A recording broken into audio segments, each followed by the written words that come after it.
네, 안녕하십니까. 정인태 신지식인 TV입니다. 저는 국립한국복지대학교 특임교수를 역임한 정인태입니다. 네, 요즘에 코로나 때문에 아이들의 발달의 지연이 굉장히 걱정이 되는 그러한 상황입니다. 그래서 사회성 떨어지고 발달 지연까지 코로나19 아동 발달에 영향을 미치고 있다. 이러한 기사가 나오고 있습니다.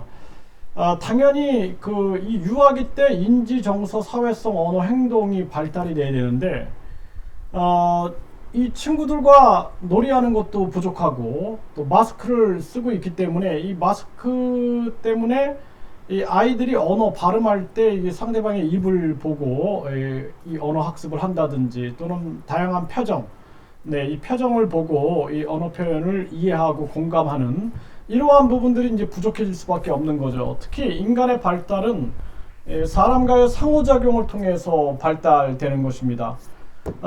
어떤 분들이 너무 바쁘니까 부모님이 너무 바쁘니까 아이한테 이런 스마트폰을 계속 틀어주는 거죠. 스마트폰을 계속 틀어주고 뭐 텔레비전을 계속 틀어주고 또는 비디오 같은 거를 계속 틀어주는 거예요.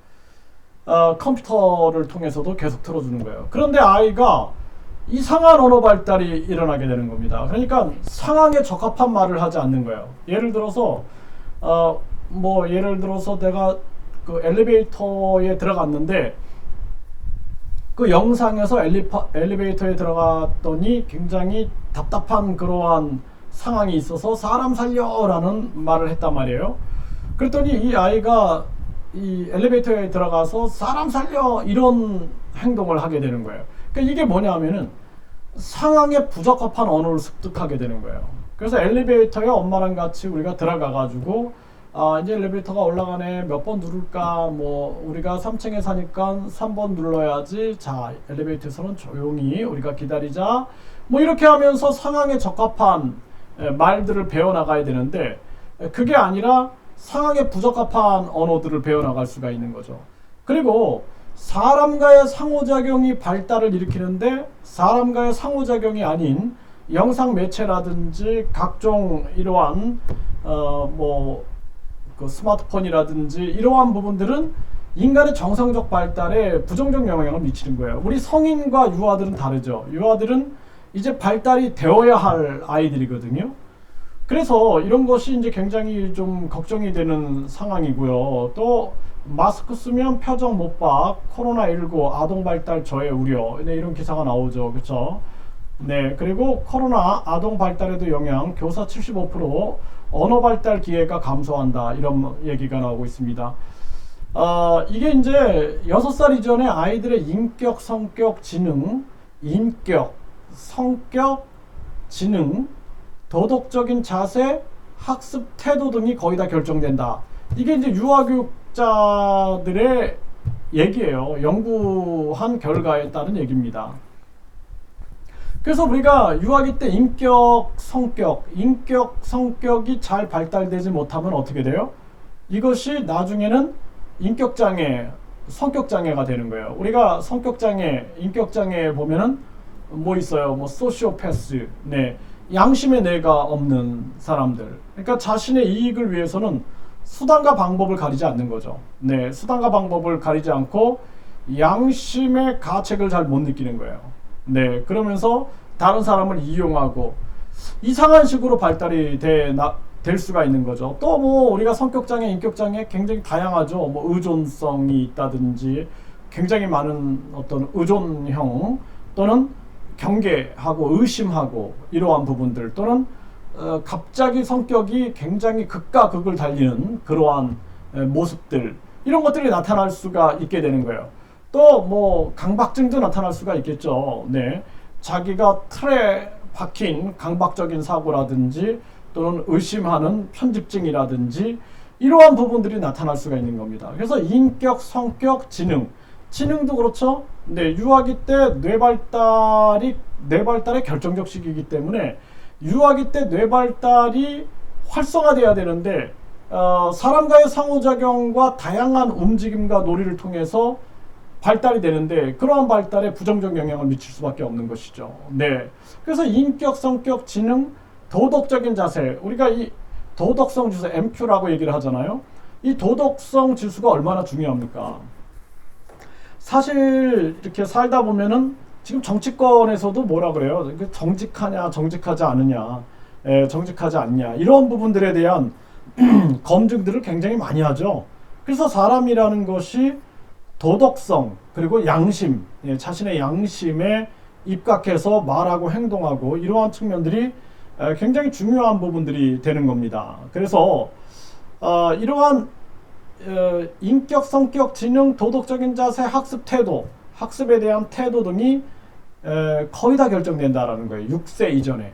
그래서 이 유아교육을 잘함으로써 우리가 우리의 미래를 지켜나갈 수가 있는 겁니다. 최근에 30대 한 아빠죠. 아빠가 고등학생들한테 매를 맞았어요. 몰매를 맞아서 이렇게 살해된 거죠. 살해된 그런 사건이 있었는데, 그런 거 보면 참 안타깝죠. 이 청소년들이 그러한 대상을 노려가지고 한 가장을 때려 죽인 거죠.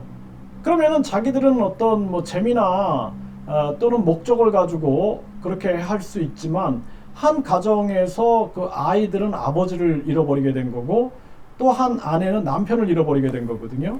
이런 엄청난 일들을 벌일 수 있는 것이 뭐냐면은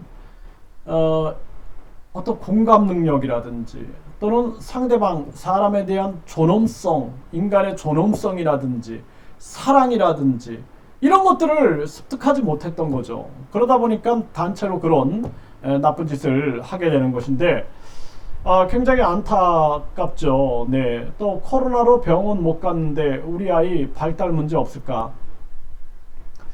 네. 이제 한 학자가 그런 얘기 했어요. 유아교육을 소홀히 한 나라는 십수년 뒤에 반드시 그 대가를 치르게 된다. 청소년들의 문제로 그 대가를 치르게 된다라는 것인데, 우리가 유아교육이 무너지고 가정교육이 무너지게 되면은 청소년 문제가 반드시 나타납니다. 요즘에 촉법소년들이 어때요? 촉법소년들이 이 촉법소년이라 그래가지고 처벌을 받지 않는다 그래서 계속 반복적인 범죄를 저지르는 그러한 경우들이 굉장히 많습니다. 그리고 지금도 이렇게 유아 비디오 증후군 놓을 때 아니다 이런 기사가 나오죠. 네, 이런 영상 매체 증후군들, 또 창밖으로 갓난아이 던져 살해한 20대. 그러니까 20대 부모들이 요즘에 이런 일들이 많이 터져요. 네, 20개월 여아 학대 살해한 남성 아이 성폭행 혐의까지 받아, 또 아이 살해 뒤 아이스박스에 유기 침부 검거, 네, 생후 2주 영아 학대에 죽게 한 친부 25년, 친모 7년 선고. 그러니까 이런 일들이 많이 터지는 거예요. 그래서 제가 걱정하는 게 뭐냐면, 이 코로나 때문에 또 아이들의 발달이 잘 되지 않아서 이것이 또 앞으로 10년 후에 또 사회 문제로 또 번져나갈 수가 있다는 겁니다. 10년에서 20년 전에 제가 이 영상매체 증후군이 가져올 문제에 대해서 이야기하면서 이 예방운동을 굉장히 많이 펼쳤어요. 그러면서 아동발달 지원에 관한 법률을 만들어야 된다라고 하여 제가 이거 국회의원들도 만나서 많이 제가 설명을 했습니다. 네, 아동발달 지원에 관한 법률이 제정돼야 된다. 그래서 우리가 이제 아동 발달이 이제 인간의 발달이 태아기 때부터 진행이 되기 때문에 이제 예비 부모들에게 이제 부모 교육을 시켜주는 그러한 부모 교육 지원 시스템. 그래서 부모 교육을 받으라 그러면 안 받을 것 같으니까 우리가 지원금을 줘서라도 네, 예비 부모 교육을 이수하면은 우리가 부모 자격증을 주는 거예요. 네. 그래서 이제 시험을 어렵게 하면 또 안 되니까 이수하면은 아주 쉽게 부모 자격증을 줘가지고 교육을 받게 하는 거예요. 그래서 이 아이에 대한 존중과 그리고 육아 방법들을 가르치는 거죠. 네. 그래서 이거를 정말 이렇게라도 해야 된다라는 거예요. 그래서 예비 부모 교육을 통해서 태교부터 시작해서, 왜 태아기 때부터 발달이 되니까 태아기 때부터 발달이 되니까 이런 엄마 아빠가 이런 교육을 받으면 지원금을 줘서 그래서 아이가 잘 양육될 수 있는 환경을 만들어 주는 거예요. 그리고 아이가 태어나면은 진짜 이때부터도 이제 과거에는 할아버지 할머니들이 우리의 전통 육아법을 가르쳐 주셨거든요. 어떻게 아이를 가르쳐야 되는지 이러한 측면들, 또 발달시키는지 뭐 반짝반짝 짝짝꿍 곤지곤지 잼잼 뭐 다양한 놀이들, 예? 뭐 둥개둥개 뭐 이런 놀이도 해주고. 그 우리 제가 두 아이를 성인까지 키워봤는데 어머니가 그냥 이렇게 아이를 손바닥에 이렇게 세워놓고 둥개둥개 막 이런 놀이들을 보면서 야 저거는 저 아주 심리운동 프로그램에다가 감각 통합 프로그램인데 저런 걸 어떻게 하셨지? 또 뭐 반짝반짝 짝짝꿍 곤지곤지 잼잼 구리구리 만세 이런 걸 보면서 와 저런 동작 언어 표정 상호작용 놀이를 통해서 언어와 동작과 표정을 발달시키고 있구나 이러한 측면들을 제가 많이 봤거든요. 그래서 이 참 놀랍다. 그렇죠. 당연히 우리 이 5,000년이 넘는 역사 속에서 다양한 발달을 전개시키는 프로그램이 없었다라면은 우리가 이렇게 잘 발달되지 않았겠죠. 네. 그래서 아동 발달 지원에 관한 법률에서 이렇게 부모 자격증 제도뿐만 아니라 12개월, 24개월, 36개월 때 의무적으로 발달 검사를 하게 하는 거예요. 그래서 의무적으로 발달 검사에 해서 발달의 지연에 문제가 있다 그러면 빨리 조기에 재활할 수 있는 시스템을 갖추게 되는 것입니다.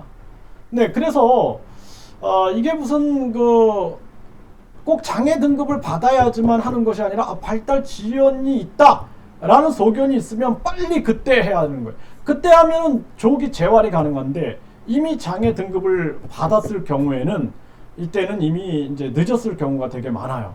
그렇기 때문에 우리가 부모 자격증제도를 태아기 때 아이가 태어나서도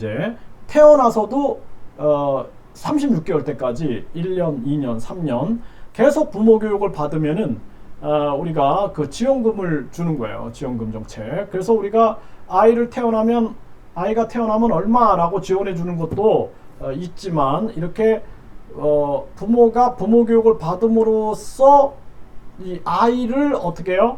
온전하게 발달시켜서 우리 사회에 훌륭한 그러한 인적 자원으로 만드는 거잖아요. 그렇기 때문에 부모에게도 좋고 아이에게도 좋고 나라와 사회에도 좋은 거죠. 이러한 정책들이 필요하다라는 것입니다.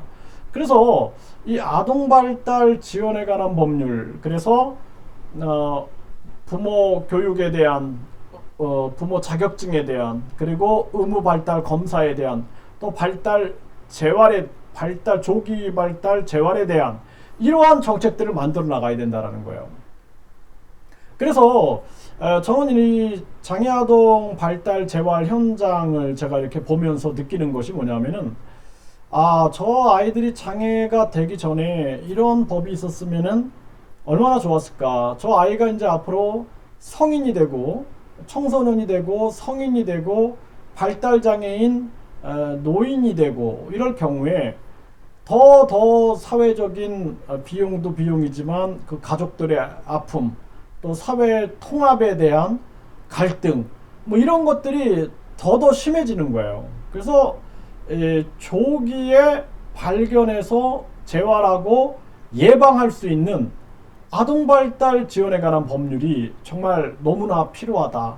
그래서 이 장애 아동 발달 재활 현장에 계신 많은 선생님들이 그 현장에서 아이들 재활하면서 교육 방법도 연구를 하지만 어떤 정책이 필요한가 정책을 연구해야 됩니다. 그래서 저도 제가 열심히 교육하고 강의하는 사람이 국회를 돌아다니면서 법률을 설명했던 이유가 바로 이런 거였거든요.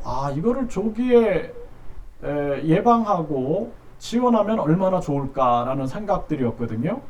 그래서 많은 그 현장에 계신 분들이 법률에 관심을 가져야 되고 그리고 정책에 관심을 가져야 되고 근데 이런 정책을 거들떠도 안 보는 정치인들이 굉장히 많아요.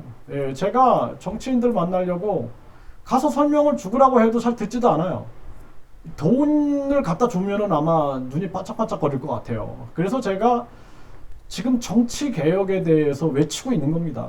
네, 그래서 어떤 분들은 왜 교수님이 정치 얘기를 그렇게 하십니까? 네, 이런 얘기들을 하는 분들도 계신데 정치가 생활이니까요. 네, 그래서 제가 얘기를 하고 있는 것입니다. 그래서 이 부분에 대해서 많은 분들이 관심을 가졌으면 좋겠다 이렇게 말씀을 드리고, 또 현장에 계신 분들은 꼭 필요한 정책들을 댓글로 좀 달아주시면은 제가 계속해서 그 관련 영상들을 만들겠습니다. 감사합니다.